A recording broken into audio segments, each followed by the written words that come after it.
Bonjour à tous et bienvenue dans la classe inversée numéro 5 intitulée Family Ties, les liens familiaux.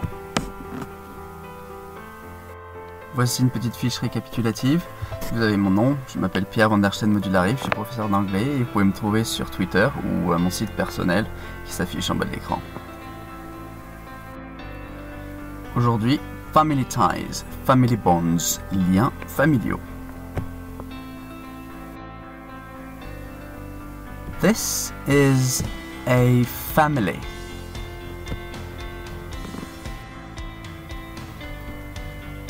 With a father, un père,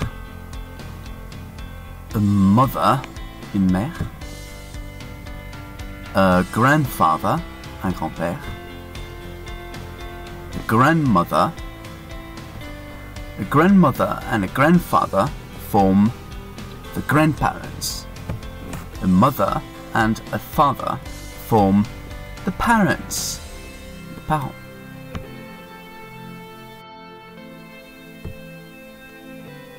A husband, un mari, and a wife form a couple.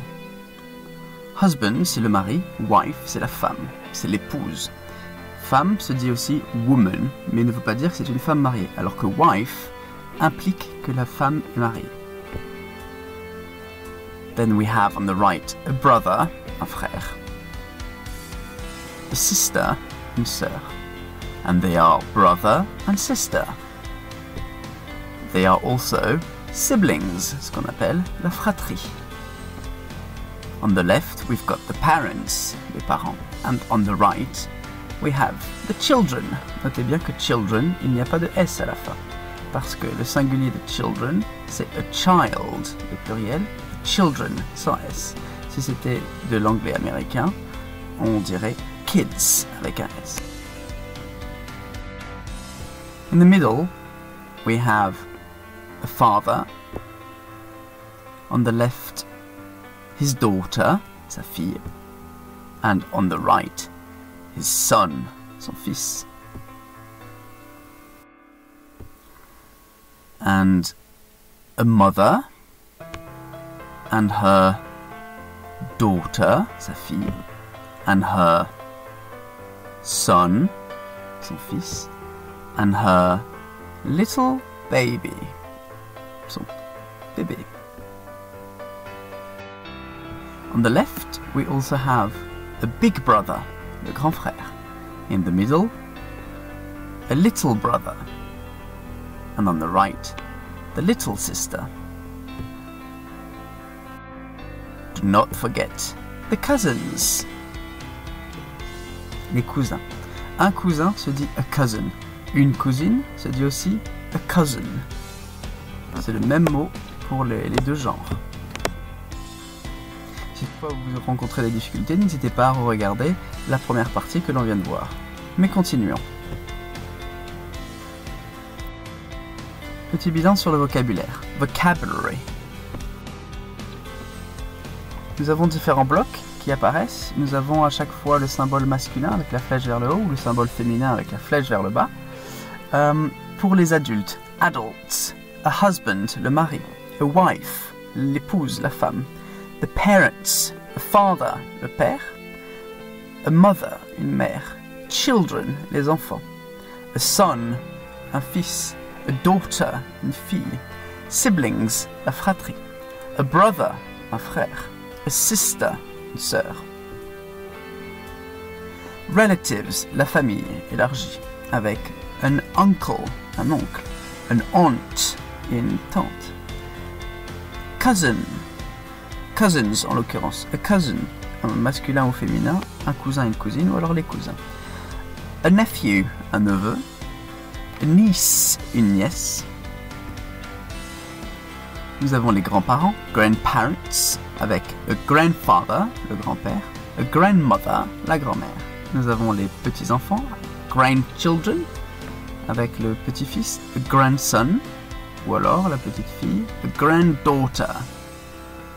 Souvent dans les familles recomposées, nous avons un beau-père qui se dit stepfather, la belle-mère, a stepfather, et avec eux, les enfants. A half-brother, un demi-frère, a half-sister. Et c'est ce qu'on appelle the step-parents, les beaux-parents. Mais il existe aussi d'autres beaux-parents. Lorsque l'on est marié, on a des beaux-parents, ce qu'on appelle in-laws. A father-in-law, c'est le beau-père. A mother-in-law, c'est la belle-mère. A brother-in-law, c'est le beau-frère. A sister-in-law, c'est la belle-sœur. A son-in-law, c'est le beau-fils ou le gendre. A daughter-in-law, c'est la belle-fille ou alors la bru. Si toutefois vous rencontrez des difficultés, n'hésitez pas à re-regarder cette partie avant de passer à la suite. Family tree, l'arbre généalogique. Prérequis grammatical.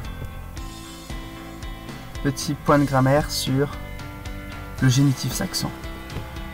Dans un premier temps, sa construction. Il s'utilise toujours avec un être animé auquel on attache un apostrophe S. Pour pouvoir le comprendre correctement, il faut toujours remonter la chaîne, à savoir, lorsque je veux dire le vélo de mon ami, sur le côté gauche qui est le singulier, nous verrons le pluriel ensuite sur le côté droit.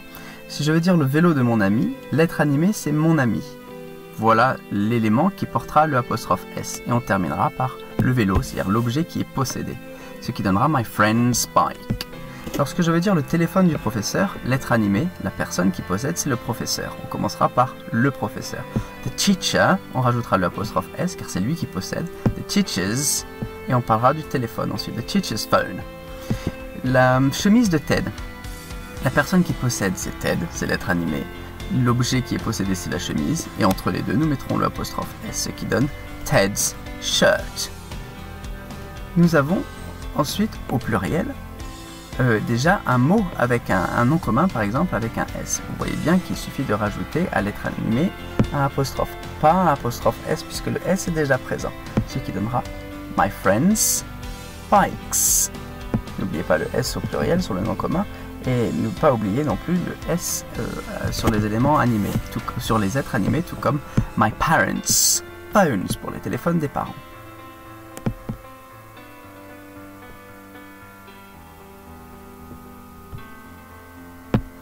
L'emploi du génitif saxon. Le génitif saxon peut s'utiliser pour marquer un lien de possession ou un lien privilégié. Pour désigner une personne, un groupe de personnes, un animal, un nom de lieu, une unité de temps. Pour dénoter une mesure. Ou pour dénoter l'appartenance à une catégorie. Ici, ce qui nous intéresse particulièrement, c'est le premier point, pour marquer un lien de possession. Voyons cela tout de suite. Ici, nous avons un arbre généalogique avec donc 3 subdivisions. La première marque la génération numéro 1, celle des grands-parents. Puis la génération numéro 2, celle des parents. Et enfin la génération numéro 3, celle des enfants. Analysons un petit peu cet arbre généalogique. Ce qui est entouré en rouge est toujours notre point de référence, c'est-à-dire la personne dont on va parler en premier lieu. Sinon, ce qui est entouré en mauve est la personne qui se rapporte à cette personne qui est entourée en rouge. Ici, nous voyons bien que Robert est donc le papa de Nicolas, ce qui donnera Robert is Nicola's father. Avec le génitif saxon, on remonte la chaîne, le père de Nicolas. Nicolas, être animé, apostrophe S, et le lien de parenté, le lien de possession, c'est le père. Nicola's father. Robert, le père de Nicolas. Notez bien que Nicolas est un prénom féminin. Il n'a pas de S. On pourrait le dire aussi différemment. Robert is the father of Nicolas. Très proche du français, une traduction littérale. Robert est le père de Nicolas. Le, de, the, of. Robert is the father of Nicolas.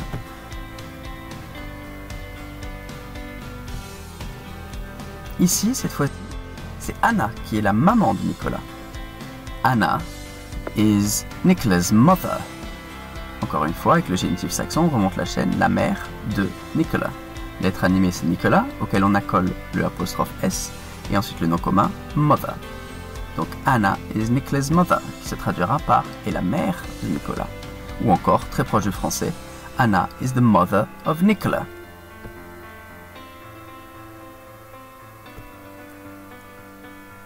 Si nous parlons de Robin, qui est le frère de Nicolas, nous dirons donc Robin is Nicola's brother. Ou encore, Robin is the brother of Nicola.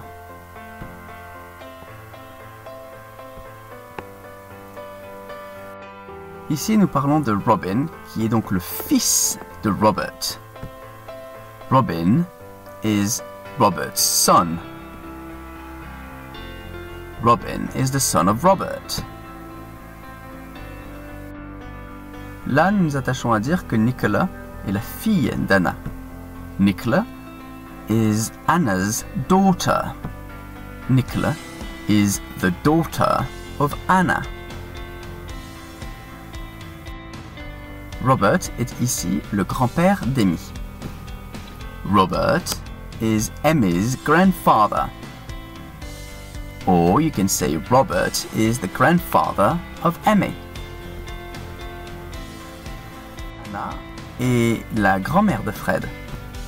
So Anna is Fred's grandmother. Anna is the grandmother of Fred. Pensez toujours à privilégier quand même le génitif saxon. La première des réponses est toujours la meilleure quand même. George n'est non pas le fils de Robert, mais le petit-fils. Car George est l'enfant de Nicola et Peter, Nicola étant la fille de Robert. Donc George est le petit-fils de Robert, ce qui donnera George is Robert's grandson. Or George is the grandson of Robert. Amy est la petite fille d'Anna. Amy is Anna's granddaughter. Amy is the granddaughter of Anna. Notez bien les deux D, the grand et the daughter, qui sont accolés. Amy et Nicholas sont les petits-enfants d'Anna. Amy and Nicholas are Anna's grandchildren. Notez bien le pluriel avec are, puisque nous parlons de deux personnes. Amy and Nicholas, voilà pourquoi nous sommes au pluriel. Et l'absence de S à grandchildren, car grandchildren est déjà au pluriel. Nous pouvons aussi dire Amy and Nicholas are the grandchildren of Anna. À l'inverse, Robert et Anna sont les grands-parents de Nicolas.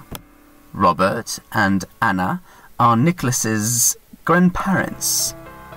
Or Robert and Anna are the grandparents of Nicholas. Nicola est donc la tante d'Amy. Nicola is Amy's aunt. Nicola is the aunt of Amy. À l'inverse, Amy est la nièce de Nicolas. Amy is Nicola's niece. Amy is the niece of Nicola. Robin est ici l'oncle de Fred, ce qui donnera Robin is Fred's uncle. Robin is the uncle of Fred. Fred est à son tour le neveu de Robin. Fred is Robin's nephew. Fred is the nephew of Robin. Amy et Nicholas sont les enfants de Robin et Sarah. Amy and Nicholas are Robin and Sarah's children. No S à children. On aurait pu mettre kids. Ou encore, Amy and Nicholas are the children of Robin and Sarah. À l'inverse, ce sont les parents. Robin and Sarah are Amy and Nicholas's parents. Ou encore, Robin and Sarah are the parents of Amy and Nicholas. Le pendant masculin de Nicolas, féminin, c'est Nicholas. Robin est l'époux de Sarah, ce qui donnera Robin is Sarah's husband, or Robin is the husband of Sarah.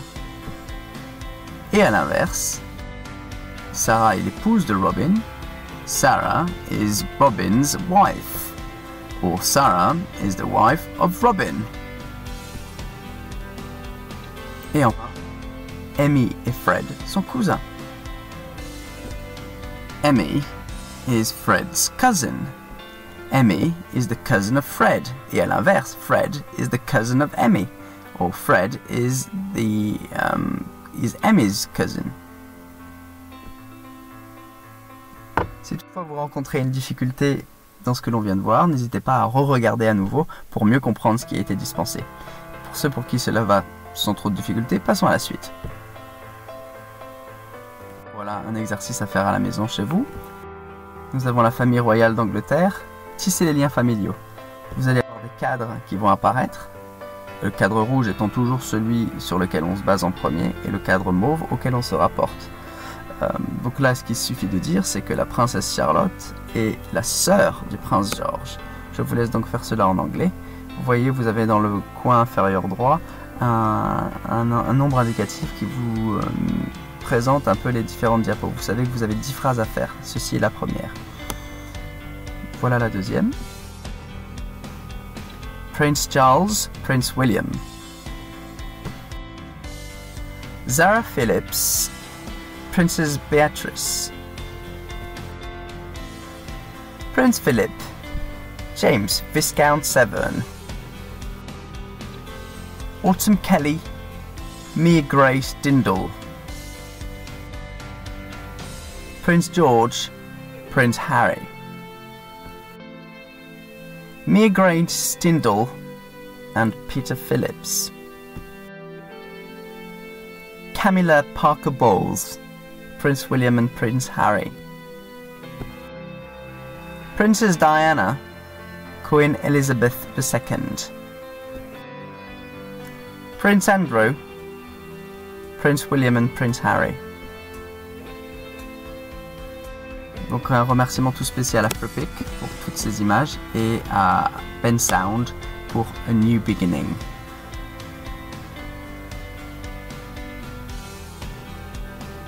Voilà, vous avez ici le corrigé, écrit, et si vous voulez avoir sur votre smartphone ou sur votre tablette ce compte rendu, n'hésitez pas à flasher le QR code. Merci. Pour ceux qui veulent quand même aller un peu plus loin et qui veulent travailler davantage et tester leur compréhension, on peut faire l'exercice suivant. En parlant des Simpsons, bien sûr. Ici, Bart est le frère de Lisa, ce qui donnera Bart is Lisa's brother. Bart is the brother of Lisa. Notez bien que la prononciation c'est Lisa. Nous avons Homer qui est le père de Lisa. Donc Homer is Lisa's father. Or Homer is the father of Lisa. À votre tour, Marge est la maman de Maggie. Donc Marge, c'est ça. Marge is Maggie's mother. Marge is the mother of Maggie. Pensez toujours à privilégier le génitif saxon tout de même. C'est la meilleure des solutions dans ce cas de figure. Ling et Lisa sont... Voilà, elles sont cousines. Donc Ling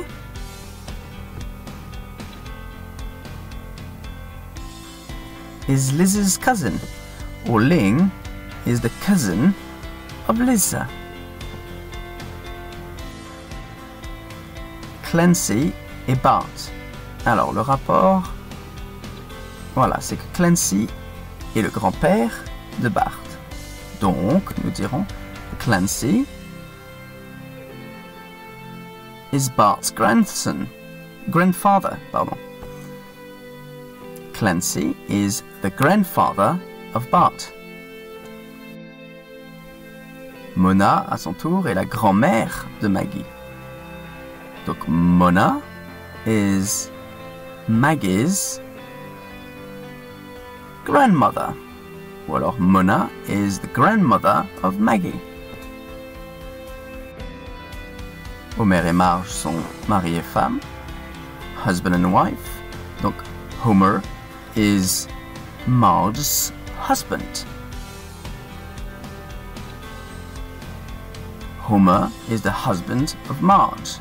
Vous voyez, à chaque fois que le mot apparaît en rouge, vous avez à chaque fois, si on fait un résumé, à gauche Homer et ensuite en rouge husband.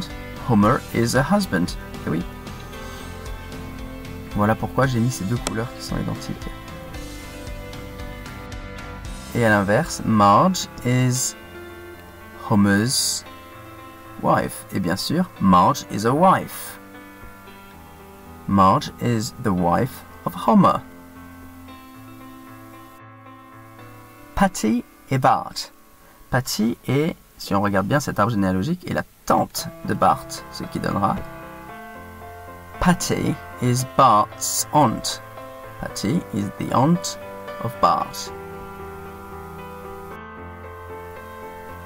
Homer et Ling. Cette fois-ci, Homer est l'oncle de Ling. Homer is Ling's uncle. Homer is the uncle of Ling.